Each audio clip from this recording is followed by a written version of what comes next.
Delay ang aking damit na in-order ha. Ina. Kaya naman kung nasaan na. Kaka-order nga na ang kagabi, diga? At kung ilang palit na inyo, kung ilang cancel, butit hindi na-block ang account. Aba, ikaw wasat yun ni kagab. Ay, di dapat nga ship. Alam nyo ga guys, ang mama nagpa-order. Siguro yung mga 4 na damit ang napagpilian. Pagkakapili ng isa, di sila mo order.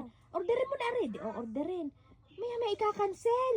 At cancelin mo yan, ayaw ko pala niyan. Ari pala ang gusto. Siguro yung mga 5 beses o 4 na beses kaming gayon. Magaling at hindi na-block ang account. At paano ba naman ang isa in-order nasa China? Oh, ay kailan ko susuotin sa adjust na anong pitsa na? Yan. Kung hindi dumating, ipanaw? Ngayon, gayan ang problema na yan. O isang ano, Gagawin mo? ang problema na yan, ang TOR ko. Ngayon, yan, damit niya kung saan susuotin, ewan.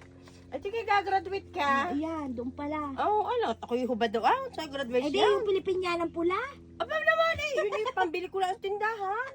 Hindi ko gagamitin ipang malakasan dapat. Dami yung Pilipinyana pangbili ko lang, pantambay ko lang, hindi na. Ay, kulang na lang. Ay, kami. Yan na. Ha? Pagkain ko na. Yan na. May Wait isa lang pa. guys. Yan. May isa pa.